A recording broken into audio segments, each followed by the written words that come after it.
Second and third questions. I have two trade questions coming up. All right. What could Trysten Hill fetch in a trade?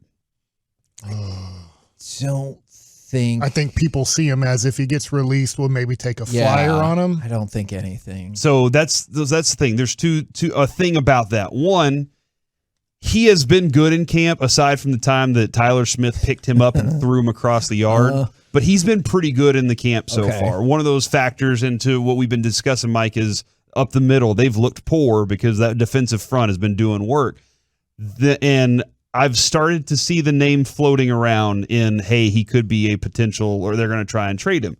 But I think Mike's right. With this Cowboys organization, if they're even thinking about trading a guy, they're probably going to release him. And that's the big problem with the Cowboys is they're not trading anything of real value. They're just always trying to trade you something that they're probably going to pawn off anyway. So that's and they think that nobody across the league knows that they might cut Trysten Hill. Like, that's a weird bit. I'm shocked that you wouldn't want this guy for the price we're asking right now. And they're like, no, I'll wait till you cut him. I'm sure there's maybe a few guys that even the Cowboys really like that they weren't able to draft, right, in the last year or two, or this draft, right?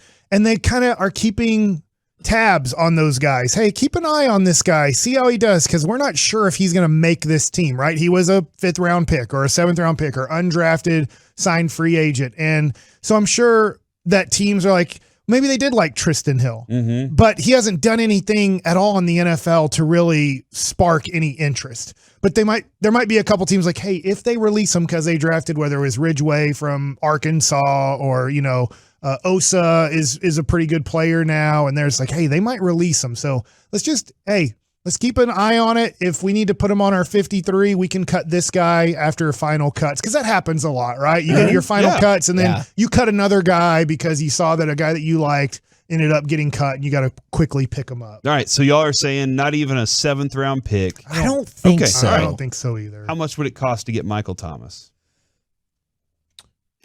Do we have the money to do it? Yeah, no, you have the money to absorb the hit. That you do. Now, whether or not you want to depart with the draft capital, I don't know.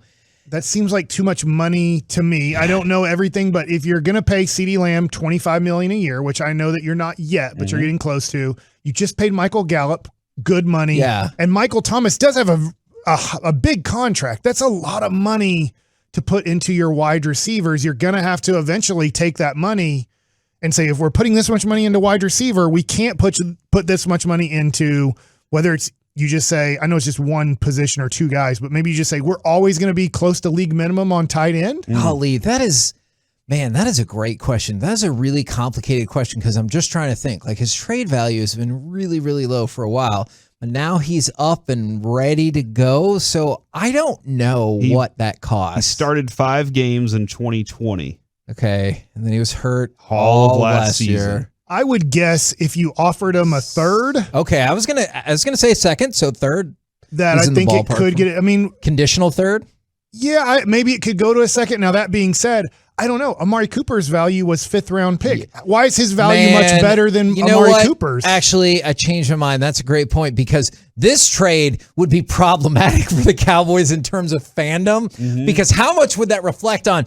Like, let's say, for example, Mike's right. Let's even go with a third. And then if we do a conditional third, it makes it all the worse. Is you're like, okay, Michael Thomas played, what'd you say, 5 games in the last 2 years? Well, I know for damn sure that Amari Cooper's played a lot more than 5 games, had a lot more yards, had a lot more catches, had a lot more receiving touchdowns, and we got a 5th for that. And then we gave up more for Michael Thomas. That will be problematic with the fan base. And now that I think about it, I will also have a problem with CeeDee Lamb and Michael Thomas on the same football field. Simply because, let's think about this with Amari Cooper. I think it was more about the fact that he missed a couple games because he wasn't vaccinated.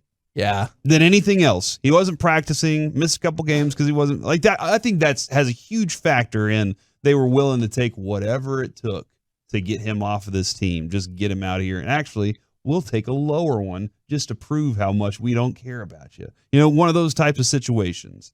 I would take Michael Thomas. I don't like for a third. I would be surprised if the Saints took that for one.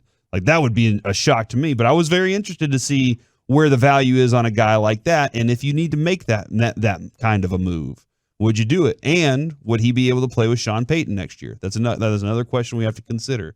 Okay, what? You did not tell me there would be like 3 more bonus questions in this thing, though. I am inclined to say not really, just because I know he's back out there, but I still do not have faith in Michael Thomas. Okay, all right. He talent-wise, Like getting hurt again. yeah, exactly. All right. I just think that at this point, I get it. You do need assets for your quarterback. So I don't want to say, hey, you paid him $40 million.